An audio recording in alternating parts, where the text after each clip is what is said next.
सिकटा प्रखंड की जनता जिंदाबाद जिंदाबाद जिंदाबाद। उर्मिला देवी जिंदाबाद जिंदाबाद जिंदाबाद। भाई धनंजय कुमार जिंदाबाद जिंदाबाद जिंदाबाद। ब्लैक बोर्ड जिंदाबाद जिंदाबाद जिंदाबाद। जी हाँ मेरे मतदाता साथियों, प्रखंड सिकटा से पैक्स अध्यक्ष पद हेतु सबसे कर्मठ, सुयोग्य, शिक्षित, संघर्षशील एवं ईमानदार, सबसे जुझारू प्रत्याशी उर्मिला देवी।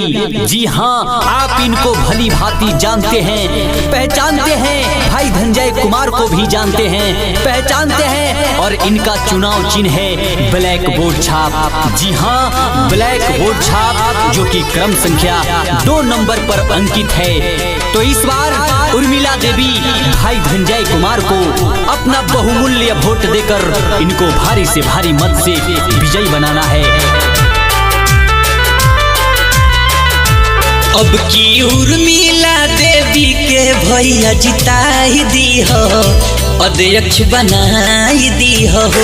भैया धनंजय जी के अब की जिताई दी हो, अध्यक्ष बनाई दी हो।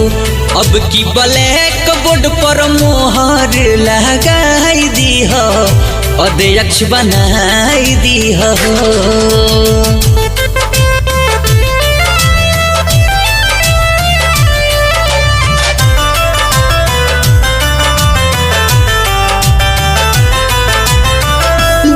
चाहतानी प्रखंड सिकटा के सिपाही, राउर आशीर्वाद भैया ही नहीं के चाही।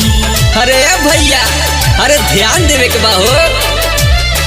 हाँ, गौवा समाज के हौवे में कोई नसान हो, क्षेत्र खातिर कोइल चाहो तारे कुछ काम हो। एह बार जीत के परचम, एह बार जीत के परचम भैया हो लहराई दी हो, अध्यक्ष बनाई दी हो। अपना उर्मिला देवी बहिन के जिताई दी हो, अध्यक्ष बनाई दी हो।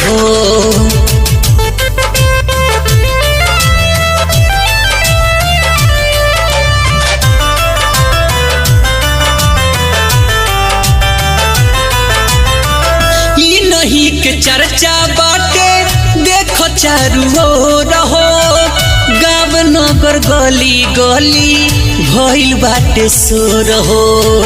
आशीर्वाद दिए चाची।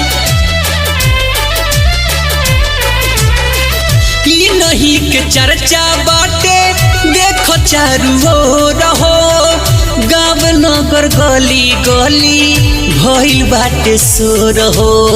आशीर्वाद दिए चाची। गावे रंजित राही, गावे रंजित राही पिंटू से बताई दी हो, अध्यक्ष बनाई दी हो।